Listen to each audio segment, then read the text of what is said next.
Hello student and welcome in the online classes of Sri Siddhi Vidyapit School. So student, today we are going to start a new mathematics chapter named Ratio and Proportion. तो ratio and proportion के बारे में हम लोग अलग अलग करके discuss करेंगे. पहले रेशियो के बारे में डिस्कस करें. तो रेशियो क्या है? Comparing the two quantities in terms of how many times is known as ratio. इसका मतलब अगर हम किसी दो चीज को कंपेयर करते हैं कि वो एक दूसरे से कितना ज्यादा या कितना कम है, तो उसे हम रेशियो कहते हैं. तो we denote ratio using this symbol. इस सिंबल से हम लोग रेशियो को डिनोट करते हैं. इस सिंबल से हम लोग रेशियो को डिनोट करते हैं. तो इस ठीक है, माने पहचान होता है कि रेशियो, इस सिंबल से हम लोग रेशियो को पहचानते हैं. तो एग्जांपल लेते हैं अमन और आनंद का. अमन एग्जाम में 80 मार्क्स लेके आता है और आनंद 40 मार्क्स लेके आता है. तो अब हमको इन दोनों का रेशियो पर हम लोग को कैसे पता चलेगा कि आनंद अमन से कितने टाइम्स ज्यादा मार्क्स लेके आए. तो इसके लिए हमें कंपेयर करना पड़ेगा. कंपेयर कैसे करेंगे? Compare using division method. हम लोग डिवीजन मेथड के थ्रू इसको कंपेयर करके देखेंगे. डिवीजन मेथड के थ्रू हम लोग कंपेयर. तो कैसे कंपेयर करेंगे? जो जिसका ज्यादा मार्क्स है या जिसका, तो उसको हम लोग न्यूमरेटर में रखेंगे और जिसका कम मार्क्स है उसको हम लोग डिनोमिनेटर में रखेंगे. तो इससे हम लोग कंपेयर करके देखते हैं. तो 80/40, तो इसको हम लोग क्या कर सकते हैं? 0 और 0 कैंसिल हो जाएगा तो बचा 8/4. तो 8/4 लिखेंगे. अब 8/4 किसका टेबल में आता है? 2 का टेबल में आता है और 4 का टेबल में आता है. तो चलिए हम लोग पहले 2 से करके देखते हैं. तो 2 2 जा 4, 2 4 जा 8. अब 4 और 2 का टेबल में फिर से वो कटेगा क्योंकि वो दोनों 2 का टेबल में आता है. तो फिर से हम लोग काटे 2 1 जा 2, 2 2 जा 4. तो हम लोग कितना है? 2/1. तो 2/1. तो अमन, इसमें हम लोग बोल सकते हैं कि अमन को ट्वाइस मार्क्स ज्यादा मिला. किसका कंपेयर में? आनंद का कंपेयर में. ठीक है. तो हम लोग 2/1 को हम लोग रेशियो में कैसे लिखेंगे? 2:1 करके हम लोग उसको रेशियो में लिखेंगे. तो हम लोग लिख सकते हैं कि अमन को आनंद का कंपेयर में कितना गुना ज्यादा मार्क्स मिला? 2 गुना ज्यादा मार्क्स मिला. या तो फिर हम लोग बोल सकते हैं कि आनंद को अमन के कंपेरिजन में 2 गुना कम मार्क्स मिला. ठीक है. अब हम लोग दूसरे एग्जाम्पल की तरफ आते हैं. इसमें भी हम लोग अमन और आनंद का एग्जाम्पल लेंगे. उस आगे वाले एग्जाम्पल में हमने देखा कि अमन अच्छा पढ़ता था इसलिए उसका ज्यादा मार्क्स था. इसमें पर आनंद अच्छा खेलता है, अमन से अच्छा है खेलने में. तो इसलिए आनंद का 100 रन है और अमन ने बनाया 20 रन. ठीक है. तो हम इन दोनों को कंपेयर करेंगे कैसे? सेम जैसे हमने ऊपर वाले सम में किया था यूजिंग डिवीजन मेथड. तो अब हम डिवीजन मेथड के थ्रू इसको भी कंपेयर करके देखेंगे. तो हम लोग ऊपर में क्या किए थे? जिसका ज्यादा नंबर है उसको हम लोग न्यूमरेटर में रखे थे, जिसका कम नंबर है इसको हम लोग डिनोमिनेटर में रखे थे. तो आनंद का 100 रन था और अमन ने बनाया था 20 रन. तो अब हम इसको क्या करेंगे? 0 और 0 कैंसिल कर देंगे तो बचा 10/2. तो 10/2 को हम लोग 2 1 जा 2 और 2 5 जा 10. तो इधर 5/1 बचा. तो हम लोग इसको बोल सकते हैं कि आनंद ने अमन का कंपैरिजन में 5 टाइम्स ज्यादा रन बनाया. कितना टाइम ज्यादा रन बनाया? 5 टाइम्स ज्यादा रन बनाया हम लोग बोल सकते हैं. ठीक है. तो अगर आपका ऐसा क्वेश्चन आया तो आपको ये पूछा जाएगा कि ratio of Anand runs to Aman. Ratio of Anand runs to Aman. तो इसका आंसर ये होगा. तो हम लोग इसको रेशियो में कैसे लिखेंगे? 5:1. तो इसमें हम लोग ये भी लिख सकते हैं कि अमन का कंपैरिजन में आनंद ने 5 टाइम्स ज्यादा रन बनाए. तो चलिए अब हम लोग एग्जाम्पल नंबर 3 देखते हैं. एग्जाम्पल नंबर जैसे 1 और 2 किया था वैसे ही 3 है. चलिए देखते हैं. एग्जाम्पल नंबर 3 में क्या है?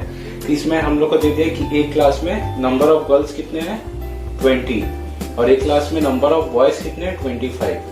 तो इस हिसाब से क्वेश्चन आता है बुक्स में. एग्जाम में भी इस हिसाब से क्वेश्चन है कि number of girls to the number of boys. Okay. तो अब हम इसको निकालने के लिए क्या मेथड यूज करेंगे, जैसे हमने एग्जांपल 1 और 2 में देखा था, हम लोग डिवीजन मेथड का यूज करेंगे। तो इसको number of girls to the number of boys, तो number of girls to the number of boys को इसको हम लोग अगर रेशियो में लिखेंगे इस हिसाब से लिखेंगे। तो अब इसको हम लोग कंपेरिजन करने के लिए क्या करेंगे, 20 डिवाइडेड बाई 25 नंबर ऑफ, क्योंकि नंबर ऑफ गर्ल्स पूछा है पहले, तो इसलिए हम लोग पहले गर्ल्स का नंबर पहले लेंगे, number of girls to the number of boys. तो नंबर ऑफ बॉयज बाद में पूछा है तो इसलिए उसका नंबर ऑफ बॉयज हम लोग डिनोमिनेटर में लेंगे। ठीक है, तो चलिए देखते हैं।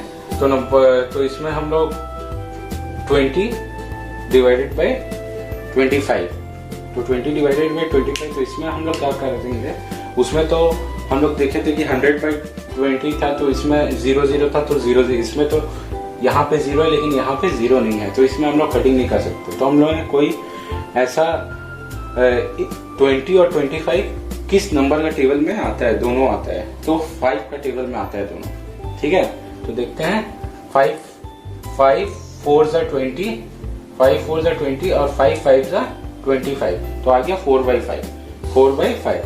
तो अगर हम लोग इसको रेशियो में क्या लिखेंगे तो कैसे लिखेंगे, 4:5। ठीक है, तो वैसे ही और एक क्वेश्चन क्या पूछा है, number of girls to the number of students. तो इधर हम लोग को दिया हुआ नंबर ऑफ गर्ल्स दिया है, नंबर ऑफ बॉयज दिया है, लेकिन नंबर ऑफ स्टूडेंट्स नहीं दिया है।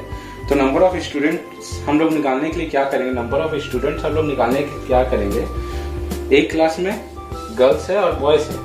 ठीक है, अगर हम इन दोनों को ऐड कर देंगे तो हम लोग का नंबर ऑफ स्टूडेंट निकल जाएगा। तो उसके लिए हम लोग को क्या करना पड़ेगा, number of student is equal to number of girls, number of girls plus number of boys. तो नंबर ऑफ गर्ल्स कितने हैं 20 और नंबर ऑफ बॉयज कितने हैं 25। अगर इन दोनों को हम लोग ऐड करते हैं तो कितना आता है 45। तो इसको भी फिर हम लोग वही डिवीजन मेथड से कंपेयर करके निकालेंगे।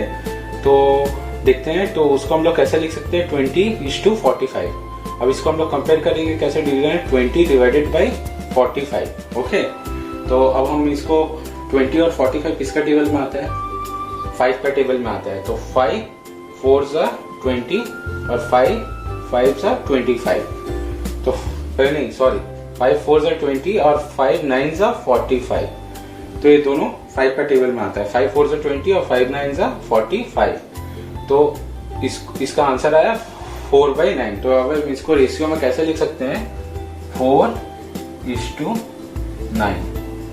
ओके, तो स्टूडेंट अब हम लोग सीखते हैं इक्विवेलेंट रेशियो के बारे में। तो जैसे मैंने आपको सिखाई रेशियो क्या होता है, तो वैसे ही इक्विवेलेंट रेशियो है, लेकिन इक्विवेलेंट रेशियो हम लोग किसे कहते हैं, जब दो ratio that have the same value.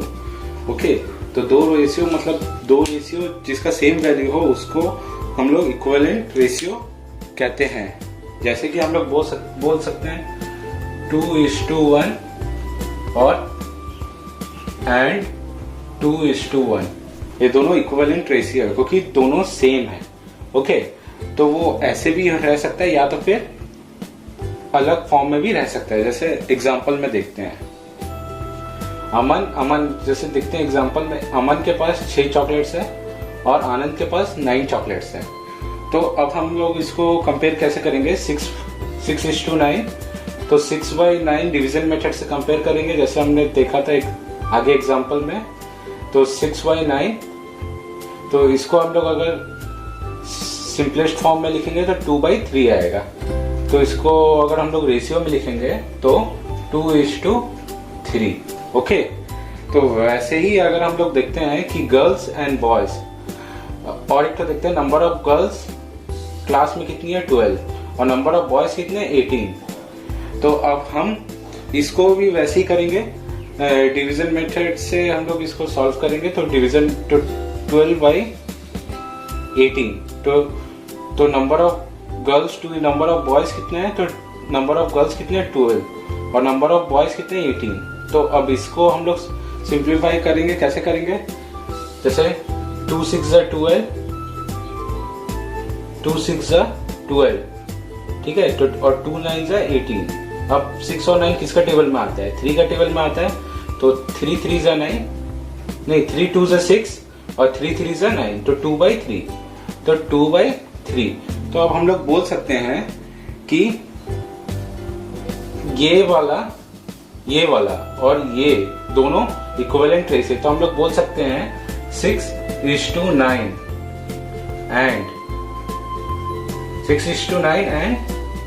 12:8, ये दोनों एक इक्विवेलेंट रेशियो है। ऐसा हम लोग बोल सकते हैं 6:9 एंड 12:8 दोनों इक्विवेलेंट रेशियो है। दोनों अलग देखने में अलग है, लेकिन है दोनों इक्विवेलेंट रेशियो, क्योंकि दोनों को सिंपलेस्ट फॉर्म में जब हम लोग लिखेंगे तो इसका भी वैल्यू 2:3 आ रहा है और इसका भी वैल्यू 2:3 आ रहा है। चलिए हम लोग आगे में देखते हैं कि कैसे हो सकते इक्विवेलेंट रेशियो।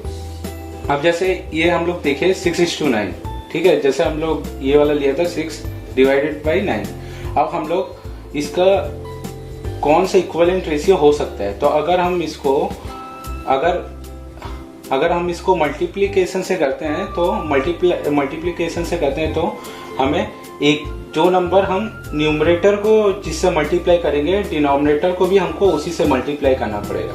जैसे आपने इधर देखा कि 2 को इधर हमने 2 लिया, तो 6/9 इंटू 2, न्यूमरेटर को भी हमने 2 से मल्टीप्लाई किया और डिनोमिनेटर को भी हमने 2 से मल्टीप्लाई किया, तो 6 2 जा 12, तो और 9 2 जा 18। तो हम लोग बोल सकते हैं कि 6:9 का इक्विवेलेंट रेशियो है 12:18।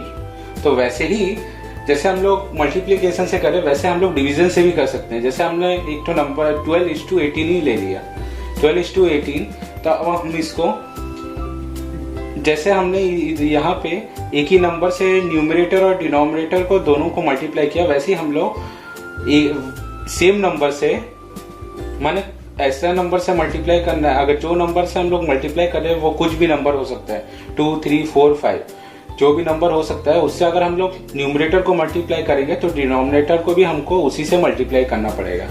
तो जैसे हम लोग ने 2 लिया, तो 2 को हम लोग इससे 12 से भी मल्टीप्लाई करेंगे और डिवाइड करेंगे, और 2 को हम लोग 18 से भी डिवाइड करेंगे। तो अगर 12 डिवाइडेड बाई 18 कितना होगा, 2 6 जा 12, 2 1 जा 2, 2 6 जा 12, तो ऐसे 18 को डिवाइड करेंगे तो 2 1 जा 2, 2 9 जा 18, तो 6/9 आया। ठीक है, तो हम लोग बोल सकते हैं कि 12:18 का इक्विवेलेंट रेशियो है 6:9। तो यही होता है इक्विवेलेंट रेशियो। इसमें आपको यही याद रखना पड़ेगा कि हम लोग को इक्विवेलेंट रेशियो तभी मिलेगा जब हम कोई नंबर को ऊपर हम कोई नंबर को मल्टीप्लाई करें या तो फिर डिवाइड करें सेम नंबर से, न्यूमरेटर और डिनोमिनेटर को सेम नंबर से या तो फिर मल्टीप्लाई करें या तो फिर डिवाइड करें, तब हम लोग को इक्विवेलेंट रेशियो मिलेगा। ठीक है, जैसे वीडियो में आगे हमने रेशियो के बारे में जाना था, वैसे अब हम प्रोपोर्शन के बारे में जानते हैं। तो प्रोपोर्शन हम लोग किसे कहते हैं? If 2 ratio are equal they are said to be in proportion. जब कोई 2 रेशियो इक्वल होता है तो उसे हम प्रोपोर्शन में कहते हैं। तो जैसे हम लोग रेशियो को इस साइन से डिनोट करते थे, तो वैसे ही हम लोग प्रोपोर्शन को इस साइन से डिनोट करेंगे। चलिए इसके लिए एक एग्जांपल देखते हैं। तो एग्जांपल में 5:9 प्रोपोर्शन टू 9:18।